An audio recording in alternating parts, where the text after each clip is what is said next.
Assalamualaikum warahmatullahi wabarakatuh. Nama saya Alfi Jahroina dari kelas 4C jurusan Pendidikan Matematika Universitas Sultan Ageng Tirtayasa. Nah, di sini saya akan menjelaskan salah satu materi mata pelajaran matematika untuk siswa SMP kelas 9. Nah, judulnya adalah tentang peluang. Nah, pertama, di sini teori peluang muncul dari inspirasi para penjudi yang berusaha mencari informasi bagaimana kesempatan mereka untuk memenangkan suatu permainan judi. Nah, di sini ada seorang tokoh yaitu Girolamo Cardano, seorang penjudi dan fisikawan. Adalah orang pertama yang menuliskan analisis matematika dari masalah-masalah dalam permainan judi. Nah, adapun ilmu hitung peluang yang dikenal saat ini dikemukakan oleh 3 orang Perancis, 3 orang asal Perancis, yaitu bangsawan kaya Chevalier de Mer dan 2 ahli matematika yaitu Blaise Pascal dan Pierre de Fermat. Pasti kalian sudah tidak asing kan mendengar tokoh bernama Fermat ini terutama. Nah, pada saat itu ya, dalam suatu pertunjukan sering dilakukan undian berhadiah dari potongan karcis yang kita miliki. Pernah? Nah, potongan karcis yang ada pada panitia diletakkan di satu tempat. Nah, sebelum pengambilan biasanya potongan-potongan karcis itu diaduk, dicampur-campur, maksudnya agar tidak mudah diketahui gitu ya. Setelah itu baru diambil salah satu persatu sesuai dengan hadiah yang disediakan. Misalnya pada pengambilan pertama, tersebut nama Ana. Nah, di situ Ana akan mendapatkan hadiah yang pertama, seperti itu. Pengambilan dilakukan secara acak, yaitu sembarang tanpa milih-milih. Kan pertama tadi sudah diaduk, diambil secara sembarang. Nah, setiap orang yang memiliki potongan karcis memiliki kemungkinan yang sama untuk memperoleh hadiah. Jelas dong ya kan? Nah, selain contoh tersebut, banyak lagi kejadian yang berkaitan dengan kemungkinan suatu kejadian. Misalnya ada pada permainan yang menggunakan dadu. Seseorang mengharapkan muncul mata dadu tertentu saja. Nah, misalnya pas saya main dadu, saya ingin muncul dadu bermata 6. Nah, hal ini wajar karena setiap mata dadu mempunyai kemungkinan yang sama untuk muncul. Pas saya lempar, saya pengennya 6, tapi yang muncul adalah 2. Nah, itu adalah kemungkinan yang bakal terjadi. Nah, dalam ilmu peluang terdapat 2 jenis pendekatan, yaitu pendekatan klasik dan pendekatan empirik. Pendekatan klasik, peluang sebuah kejadian diperoleh dari pembagian antara titik sampel atau kejadian yang diharapkan untuk terjadi. Misalnya saya ingin mengharapkan munculnya mata dadu 6. Nah, itu adalah salah satu titik sampelnya ya, titik sampel. Dengan ruang sampel yaitu seluruh kejadian yang dapat terjadi. Nah, dalam dadu kan ada 6 titik sampel kan, yaitu 1, 2, 3, 4, 5, 6. Nah, dari ke-6 inilah yang dinamakan ruang sampel. Nah, dengan kata lain, secara matematis, peluang dapat dirumuskan sebagai banyaknya titik sampel dibagi dengan banyak ruang sampel. Nah, yang secara matematisnya dituliskan seperti yang ada di layar ini ya. Nah, lihat kursor dengan baik-baik. Oke. Nah, di sini saya akan memberikan contoh pendekatan klasik. Di sini ada jika Amir melempar sebuah koin dan dia menghendaki keluar adalah sisi koin yang bertuliskan angka, maka banyak titik sampel dari pelempar koin adalah 1. dan banyak ruang sampel dari koin tersebut adalah 2. Karena koin hanya memiliki 2 sisi, yaitu sisi angka dan sisi gambar. Sehingga peluang dari pelemparan tersebut adalah 1/2. Ingat ya, peluang adalah banyaknya titik sampel dibagi banyaknya ruang sampel. Tadi titik sampel yang diminta Amir adalah sisi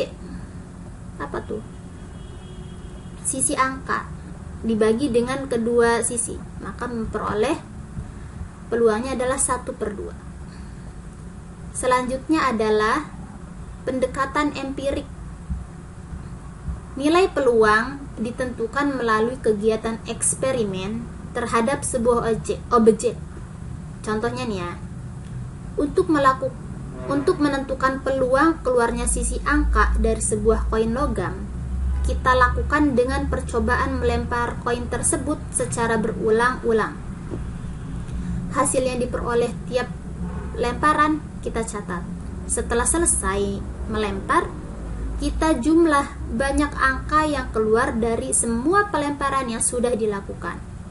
Kemudian kita tentukan nilai peluang dengan membagi antara banyak angka yang keluar dengan banyak kejadian dalam pelemparan. Nah, berdasarkan hasil percobaan itulah kita kemudian tarik kesimpulan bahwa nilai yang didapat mengarah 1/2. Ini sesuai dengan teori atau pendekatan klasik. Nah, dari tadi saya ngomong tentang titik sampel, ruang sampel. Apakah makna dari kedua frase tersebut? Nah, di sini ada definisi ruang sampel. Ruang sampel adalah himpunan dari semua hasil yang mungkin pada suatu percobaan atau kejadian.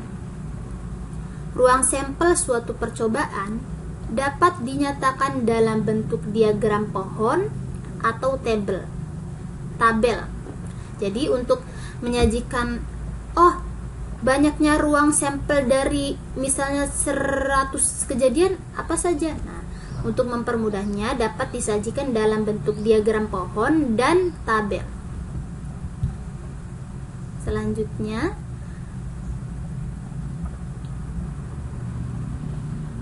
besar kecilnya ruang sampel tergantung dari banyaknya objek yang digunakan dalam percobaan.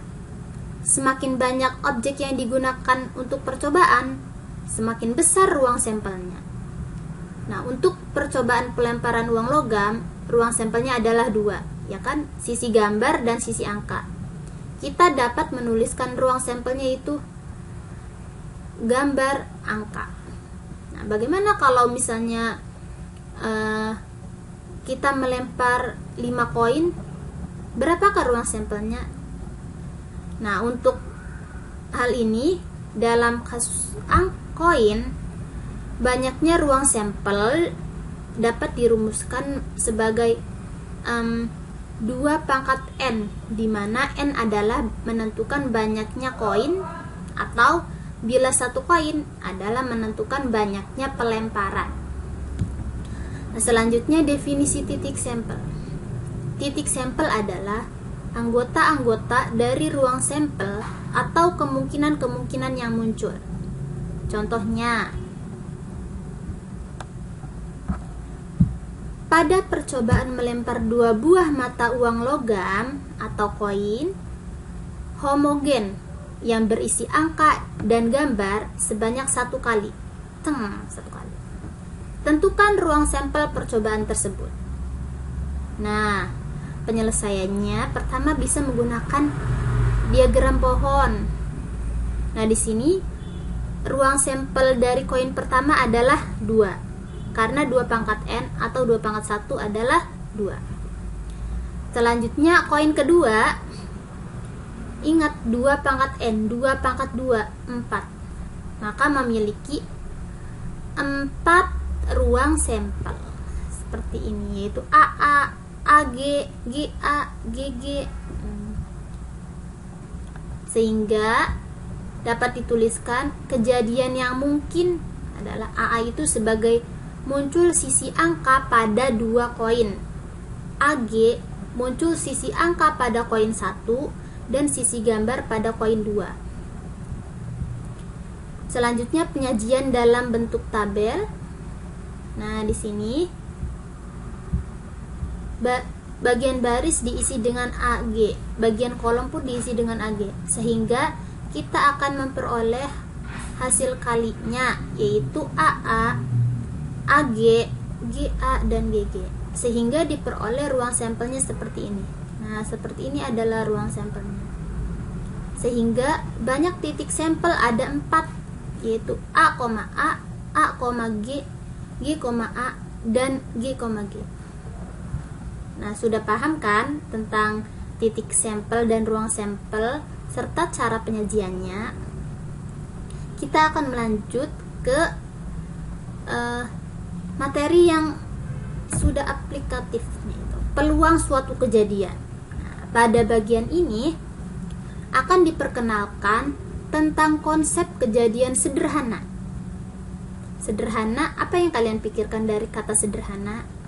Nah, kejadian sederhana adalah kejadian yang hanya mempunyai satu titik sampel. Contohnya, pertama, kejadian sederhana dari pelemparan sebuah uang logam. Tentu titik sampelnya yaitu munculnya angka atau munculnya gambar. Yang kedua, kejadian sederhana dari 2 uang logam yang dilemparkan sebanyak 1 kali, itu munculnya 2 sisi angka, artinya kedua koin menunjukkan sisi angka, dan munculnya 2 gambar, yaitu kedua koin memunculkan 2 sisi gambar. Nah, selanjutnya akan dibahas tentang kisaran nilai peluang. Nah, nilai kemungkinan suatu kejadian yaitu nilai kemungkinan, yaitu banyaknya suatu kejadian dibagi banyaknya seluruh kejadian yang mungkin terjadi. Contoh kasusnya seperti ini. Dalam satu kotak ada 3 kelereng biru, 4 kelereng merah, dan 5 kelereng kuning. Sehingga totalnya adalah 3 ditambah 4 ditambah 5, yaitu 12. Nah, sekarang kita misalkan dulu A adalah suatu kejadian terambilnya kelereng biru, B sebagai kejadian terambilnya kelereng merah, dan C kejadian terambilnya kelereng kuning.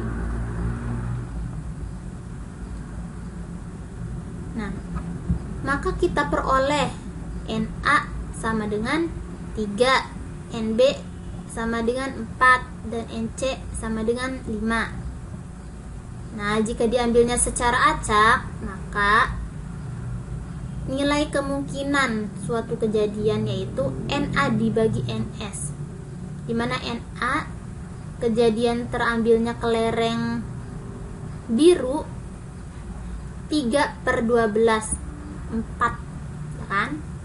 Kemudian NB per NS kejadian terambilnya kelereng merah 4 dibagi 12, kita peroleh 3. Selanjutnya NC dibagi NS, kita peroleh 5/12. Nah, seperti itu contoh dari nilai kemungkinan suatu kejadian. Selanjutnya ada nih 2 kejadian majemuk. Nah, 2 kejadian majemuk itu artinya suatu pelemparan, suatu kasus pada pelemparan koin ataupun dadu ataupun contoh lainnya, 2 kejadian. Misalnya saya melakukan kejadian pertama, kemudian ada teman saya melakukan kejadian kedua. Itu kan menjadi kejadian majemuk kan, bukan kejadian yang sederhana. Nah, di sini ada 2 jenis nih, ada 2 macam dari 2 kejadian majemuk. Pertama, kejadian yang saling asing atau saling lepas. Seperti apa? Penasaran? Tunggu. Yang kedua, dua kejadian saling bebas. Oke, satu persatu.